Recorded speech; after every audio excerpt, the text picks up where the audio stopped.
Hi, I'm Juana. Welcome to my first vlog.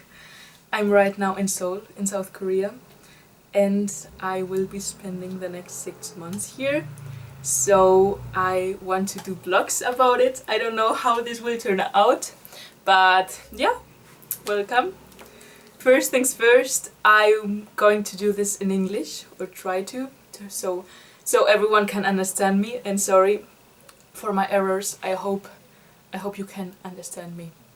And also my editing skills are non-existent, but it's like a process. So you are going to live with me my whole Korea adventure, and also trying to become a YouTuber. Let's see how this goes. A ver, vamos a ponernos serios. So this first vlog will be about my trip and about my flight. I flew from Düsseldorf to Amsterdam and from Amsterdam to Seoul last Monday, February 15th. And I flew from Düsseldorf because I'm studying in Germany. I'm actually Spanish, as you all know. My friends, they went with me to take the train to Düsseldorf, so that was very kind of them. They came with me to do a test first thing in the morning on Monday, because if you fly via the Netherlands, via Amsterdam in this case, you have to take a PCR test and a fast test 4 hours before your flight. So I had to do that in Cologne, where I was living. And then I took the train to Düsseldorf, and then in Düsseldorf it was snowing, and the snow was everywhere. It was very, very, very nice. And then the flight from Düsseldorf to Amsterdam was like 1 hour. I don't even know, because I slept. Like, I slept the whole time. Half of the time of this trip I was sleeping, because the last day I had to leave my room ready and pack everything in just my life in 2 suitcases, so I slept literally 20 minutes. So I was very, very, very cansada. The Amsterdam airport is very, very big, but it was empty, like the flight. The flight from Düsseldorf to Amsterdam was also very empty. 10 persons. The first thing I did was search for a chill area, of course. I found it. I don't know where I'm going to put this, but I found it, and I was there for, I don't know, 3 hours, 4 hours, just chilling. And then there were these trolleys you could take for your luggage. Going through the like taking a walk through the airport, watching the people, buying chocolate, buying water. I also went to Starbucks. Yes, I know. My name was, of course, badly written. Juana, I think it was, with 2 N's. But that's like the magic of Starbucks. So, and then we embarcar. And then it was already time for the flight. The flight was empty also. Like, there were students, but there were not so many people as usual, I would say. Of course, because of Corona. Right now you can only enter Korea if you have a long-term visa. Students can come, but not tourists, I think. I had the whole row for myself, so I, of course, slept.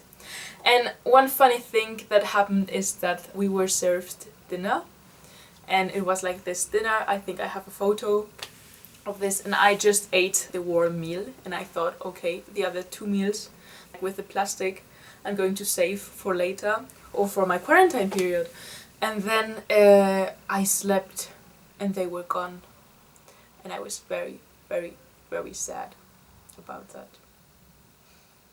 Anyways, 10 hours of flight, and then we arrived at Incheon airport.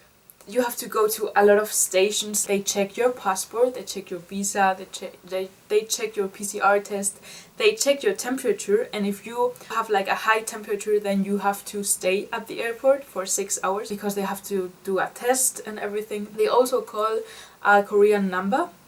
You have to have a contact in Korea, so they can call it and check with them what are you doing here and all this.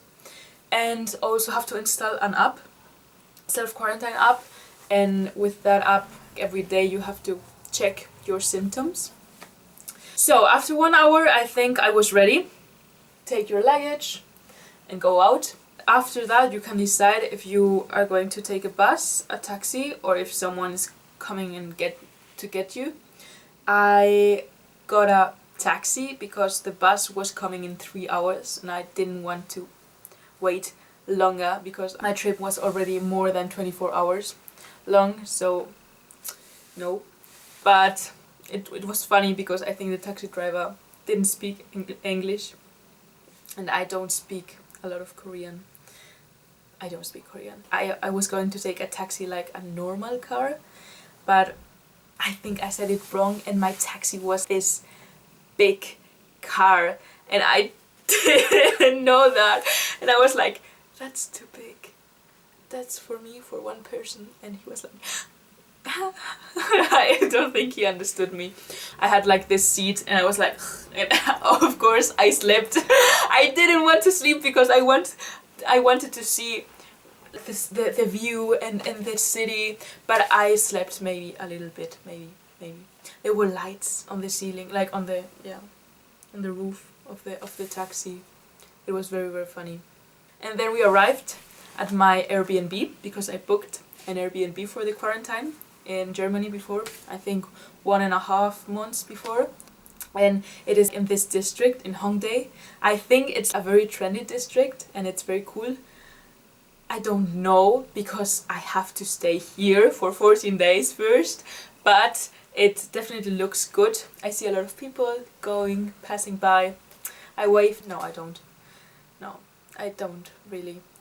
So basically I arrived at the Airbnb with my super taxi and I didn't know how to open the door. There was this black box and I didn't know where the code was or where but luckily the taxi driver, who was very nice, although he couldn't speak English, he helped me. Doesn't matter.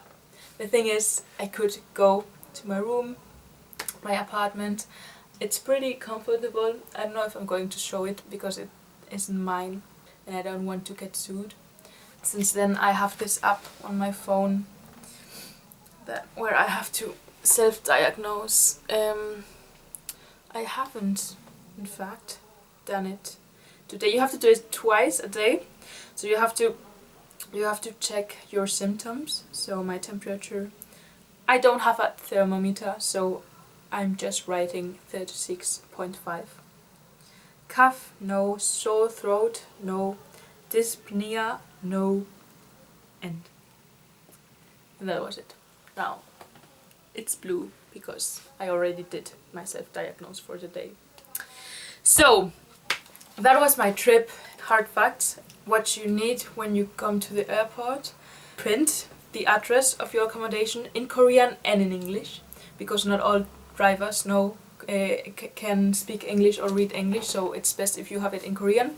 Your visa, passport, PCR test, 72 hours before departure of your first flight, the papers that they're going to give you in the plane, a mobile phone with battery, and also that you don't have many layers on you so the temperature doesn't go up. They are really very fast, it's very efficient, they help you with everything. In each station you know what you have to do, they tell you. Then in the taxis or in the buses they help you, they tell you which options you have, so don't worry. I also exchanged money on my way to the taxi. When you get your luggage and you are out, you can buy a SIM card. I already had a SIM card. That's another point you can do, like buy a SIM card in your home country before you go, because it's going to be easy for the delivery for the food. A SIM card would be good. If not, you can buy it at the airport when you get your luggage when you're out, and then also you can exchange money. But normally in Korea I think you can pay with credit card.